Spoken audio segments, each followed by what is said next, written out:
Ladies and gentlemen, where's the volume, Bob?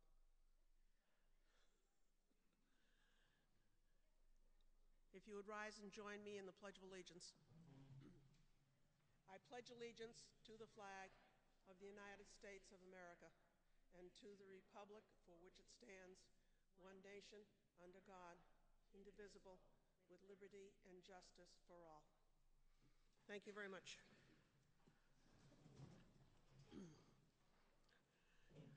I'm going to start the meeting. Chris, if you would introduce your board, please.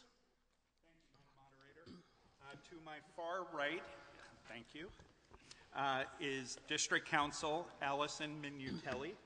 To my immediate right is the Superintendent, Marge Chaffrey. I'm Chris Ortega, Chairman. To my immediate left is Vice Chair Shannon Barnes. To her left is Board Member Davis Powell. To his left is Board Member Andy Schneider. And to his left is Board Member Cinda Gualyumi. Behind me, starting on the far right, is District Clerk Pat Heinrich. In the middle is Business Administrator Matt Chevenel. And to the far left is Assistant Superintendent Mark McLaughlin. Stan, would you like to do the budget committee, please? Thank you, Madam Moderator. Our Vice Chairman this year is Rick Barnes. We also have, as an elected member, Kevin Bobbitt, Bill Cummings, John Hanson, David Ilk, Shelley Jacoby, Carol Lang, Lisa Mooney, Chuck Mower, Chuck Scarda. Cinda Gualyumi is the school board liaison, and also Valerie Pellegrino was on the budget committee, but in January had to resign for health concerns. Thank you.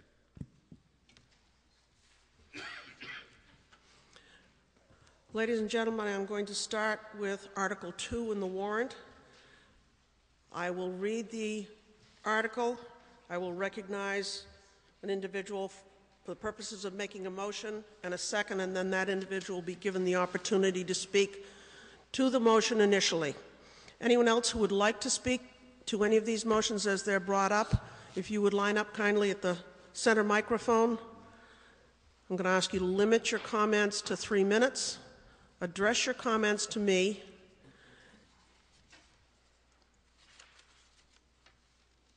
And remember, we are polite and respectful to our fellow voters. If you have an amendment, I'd ask that you present it to me in writing. We will take it up and then go back to the original motion when we're done with this. This is SB 2, so we no longer vote on articles. We will vote on amendments, but not the articles themselves. They go on to the ballot as agreed by the members or the voters that are here present this evening. So we are going to start with Article 2. Shall the Merrimack School Board be authorized to accept on behalf of the district, without further action by the voters, gifts, legacies, and devices of personal or real property which may become available to the district during the fiscal year? Cinda? I move. Thank you. And do we have a second? Thank you, Davis. Cindy, you want to speak to this, please? Yes, please. This article would allow the Merrimack School Board to accept gifts of personal or real property during the school, such as land. This article appears on the ballot every year in order to allow the school board to accept property on behalf of the district. If this article was not approved, all non-cash donations would have to come before the voters. This does not negate public discussion by the school board and would still require a vote of the board. Is there anyone else who would like to speak to this? Seeing none, Article 2 will move to the ballot as printed. Article 3, shall the district approve the cost items included in the collective bargaining agreement reached between the school board and the Merrimack Educational Support Staff Association, which calls for the following net changes in salaries and benefits at the current staffing levels over the amount paid in the prior fiscal year. Year 2015-2016, the estimated amount is $208,398.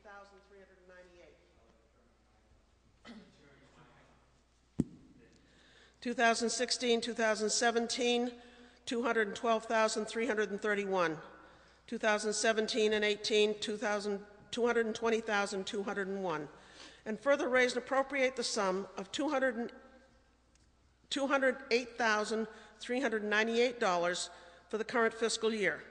Such sum representing the additional costs attributed to the increase in salaries and benefits required by the new agreement over those which would be paid at the current staffing level. Shannon? So moved. Thank you. And Andy, second? Thank you. Shannon? Thank you, Madam Moderator. Essentially, we met for a number of weeks, a number of months, for a number of hours per week with the support staff. Both Andy Schneider and I represented the school board to come to an agreement that balanced both the need of the district, the employee, and the taxpayer. That being said, there were a lot of adjustments to the contract, and I was going to go through some of the highlights right now. So it is a 3-year contract, which is a repeat of our last contract. It was a 3-year one as well. And it will run from 2015, July 1st of this year, to 2018 if approved. And it will call for a 3% pay increase. And with that, we also will have a 1% decrease in the amount the district will contribute for their health care based on the HMO plan. This is a very important distinction that we'll discuss in a moment. So basically, in 2015-16, they will go from paying 6% to 7% of the premium. 16 and 17, they'll be going from 7 to 8%, and in 17-18, they'll be going from 8 to 9%. Now, this is of the HMO plan. This will provide savings of approximately $50,000 per year to the district, or $150,000 over the term of the agreement in healthcare savings alone. That being said, we will pay for the HMO plan. There are 3 levels of service that employees can take, and we will only pay to that level of the HMO plan, which is the least cost impacting to the district. So we have what would be called a PPO plan, which is called the point of service plan, and that would be the equivalent of the employee paying 15% of that level of the premium, and if they go to the JY plan, which is the most robust plan that we offer, it'd be 43%. So when we talk about percentages, we're still talking about a flat rate on the lowest level of service offered in healthcare to our employees. We did that being mindful of the taxpayer, also knowing that the HMO plan will provide appropriate and adequate coverage for our employees. So it does strike a nice, fair balance. So any difference is paid at their own cost for the other plans. And obviously, we're making district to share in the costs. We know that's something that's important to the taxpayers, and something that our taxpayers have to do in their own employment in the private sector. So they will be going to take a more active role in participation of those premiums. They will be getting on each of the 3 years a 3% increase, which is actually consistent with the other collective bargaining agreements and other agreements with our staff that are in place now and will be in place for this coming year. That really doesn't do much more than cover a standard cost of living increase with a little bit more. Our goal was to not have our employees lose money in their paychecks, to get a little more, but to do it at a critical point where our taxpayers can still afford it. So as you will see, for 303 employees, the tax impact will be $208,398. And that includes things like FICA and Social Security as well. We have to factor those costs into this number that is on the ballot, because it is something that we'll be facing above and beyond the salaries. We had a couple of other concessions as well, so you will see some savings and some give here and there throughout. But the goal was to find an opportunity to minimize the tax impact, but still give the employees as much as we possibly can, knowing that the taxpayer has to fund that. So we did one other thing. We don't have a lot of these, but I think when you think about being an employer with a 30-year employee, that's a special thing to have. And the district recognizes their contributions to the district and their longevity. So we now have a 50-cent per hour increase for those who reach the milestone of having 30-year service to the district. So that's another column, but literally you have to be in it to win it. I mean, for 30 years, it's a long time. So we felt that was an act that should be rewarded in the contract, and we have done so. All in all, I think that the support staff found this to be something that they can they will find benefit in. They found, I think, in the deliberations that the balance between employer and employee and what we can bear and finding that common ground, a lot of discussion, deliberation, and I think contemplation is the right word, was taken into account when we put this agreement together. I think it's fair to both the taxpayer, the staff, and I think we can get, a very good, productive agreement out of this. So I do hope that we get the support at Election Day and, tonight as well. Thank you, Madam Moderator. Is there anyone else who'd like to speak to Article 3? Seeing none, we'll move to the ballot as printed. Article 4. Shall the district, if Article 3 is defeated, authorize the school board to call one special meeting at its option to address Article 3 cost items only? Thank you. Second. Thank you. Andy? Yeah, thanks, Madam Moderator. This article gives the school board the option of calling one special meeting to discuss the cost items only in the negotiated agreement that was not passed by the voters. If we didn't have this article on the warrant, we would have to petition the Superior Court to get approval for a special meeting, and the court only grants such special meetings for emergency purposes only. Anyone else want to discuss Article 4? Seeing none, it will move to the warrant as printed. Article 5, shall the district discontinue the asbestos removal fund with said fund principal and accumulated interest to date of withdrawal to be transferred to the school district's general fund. Approximate amount remaining. The asbestos removal fund created in 2007 with $50,525 remaining. Davis, thank you. Yes. Cinda, thank you. Davis, you have the floor.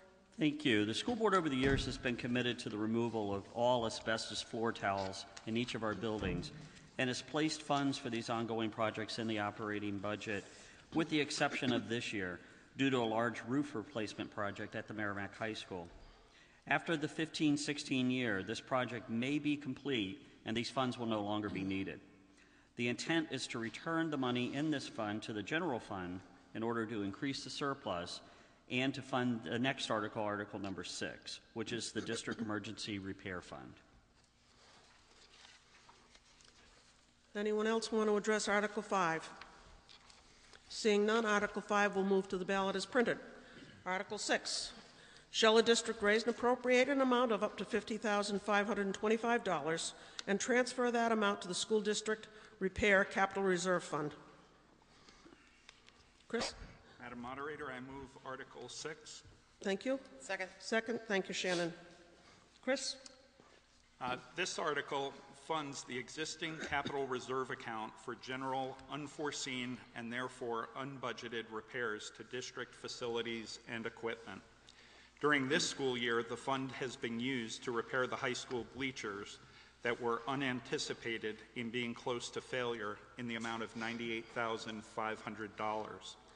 The fund currently has a balance of only $21,000 and could be used if a boiler failed, fire alarm systems become non-functioning, or to replace computer server failures. These are just examples of potential expenditures that do not always coincide with the budget process. Any expenditure from this fund requires a vote of the school board, and so you'll note that the amount that we're looking to fund is the exact amount from Article 5, and it would bring the balance to roughly $71,000. Any further discussion on Article 6? Stan? Stan Heinrich, 8 Woodard. During the Budget Committee discussions on 5 and 6, because they were related, it was noted that Article 6 does not have a disclaimer in it, and it also has the words up to $50,525, which would mean you could transfer $1 or you could transfer up to $50,000. If warrant Article 5 failed, is it the intention of the school board to fund any money for this warrant article? I believe the two warrant articles stand on their own. If Article 5 were to fail, Article 6 would remove the $50,525 from any surplus that existed and increase the emergency fund. You just said surplus. That's not stated in the warrant article. Article 6 is to raise and appropriate. Raise and appropriate. I beg your pardon. Yes, we would raise and appropriate that So amount. it is your intention to treat it entirely separately from Article 5? Yes. And fund this up to the amount, Correct. if at all possible? Correct. Thank you. Bob?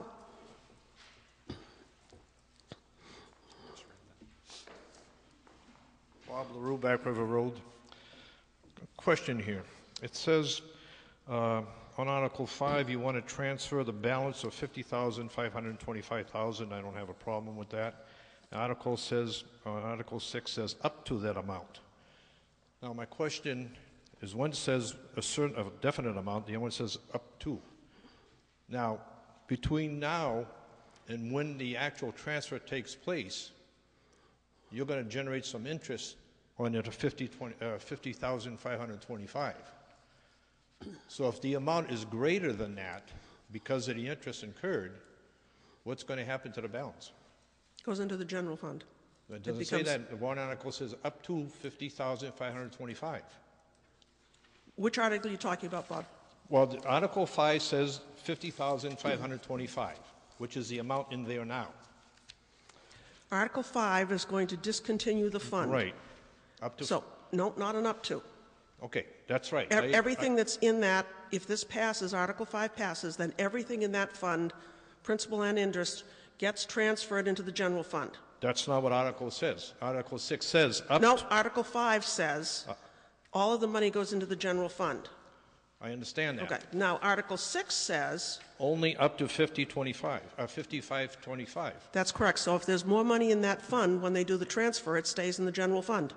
Okay. Thank you. And then any money left in the general fund that's surplus. Becomes so surplus. becomes surplus, and that interest would be returned to the taxpayer. Go ahead, Tim. Tim Tenhay, 72 Amherst Road.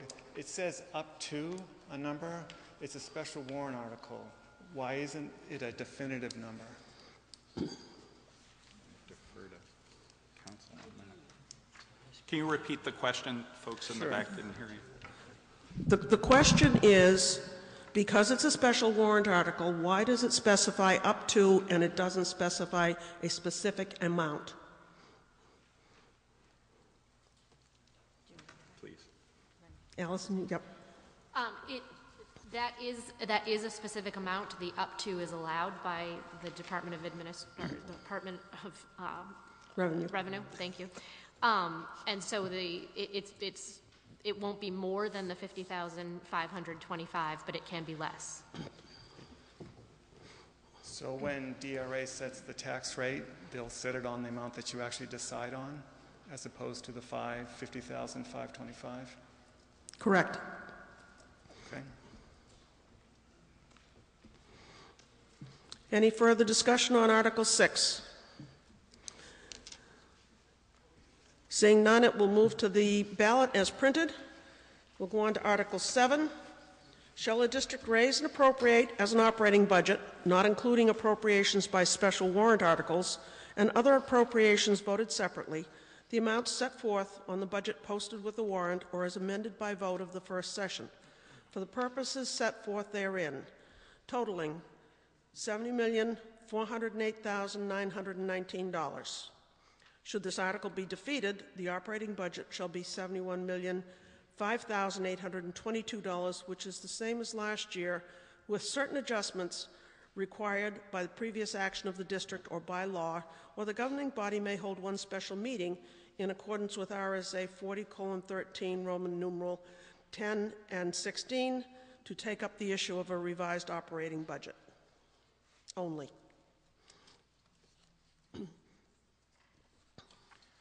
Stan Heinrich, Chairman of the School Budget Committee. Madam Moderator, I move Article 7 as written. Do we have a second? Thank you, Bill. Stan, you have the floor. Thank you. This year was very interesting in going over the budget, looking at different things. What we found were that health insurance maximum increases will be no more than 4.4%. The retirement for the state increase will be 10%. And that particular one we have no say on. It's governed by the state. There is also $35,000 for an additional bus to transport 11 charter school students who live in Merrimack and go to a Merrimack charter school.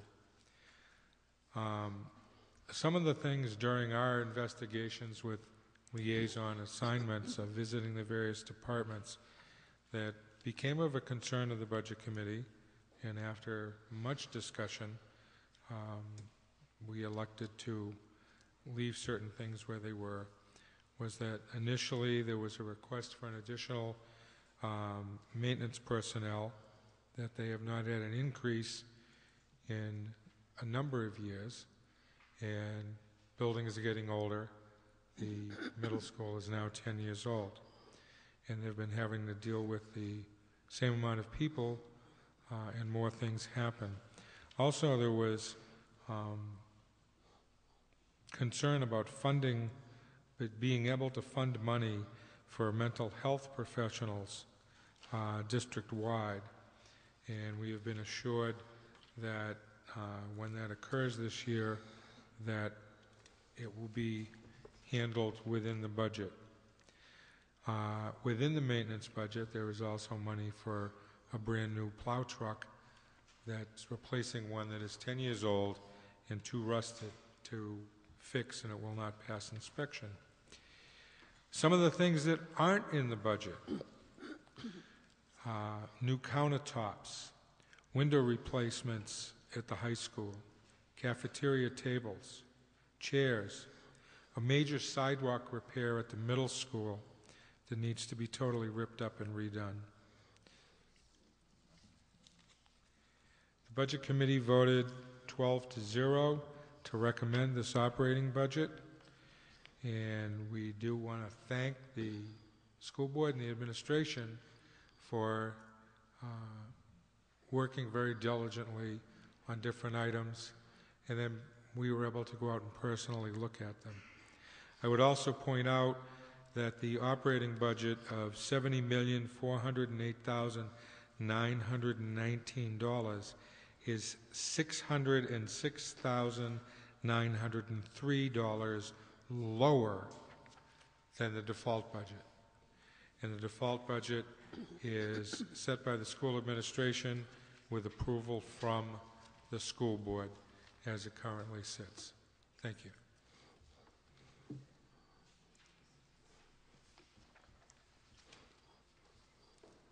Go ahead, Tim. Hi, Tim Tenhave, 72 Amherst Road. So total appropriations increased 2.61%, but the local tax impact is 5.63%. Can the committee or the board explain the difference?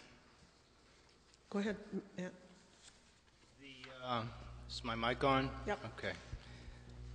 The bottom line, what you see there is the 5.63 takes into account the revenues. You notice last year I had a very large fund balance. This year I'm not anticipating that large of a fund balance, although we did get a reimbursement from the health insurance trust to the tune of $1 million. If I could match that revenue stream from last year, then you'd only be looking at a 2.61% increase. But because the revenues are lower because of the fund balance, we don't think that we're going to collect all the money we did last year, and therefore what it nets out to is a 5.63% increase, which is around $90 on your $100,000 house or piece of property. So clarify that last portion again, the bottom line to the taxpayer on the tax rate? Excuse me? I didn't quite hear what you stated at the end. So the 5.63% increase equates to how many cents on the tax rate? It's 90 cents increase On the tax rate. Per thousand? Per thousand. Assessed value, which means on a 200 or 300,000. $180 increase. On a 200,000. Correct. All right, and on a 300, it would be 270. 270, yeah. Approximately. Mm-hmm. Okay, thank you. I love it when everybody agrees on the math. Anyone else want to speak to Article 7? Seeing none, Article 7 will move to the ballot as printed. Stan? Motion to adjourn. Second. Thank you. All in favor? See you next year, folks. Or at the elections.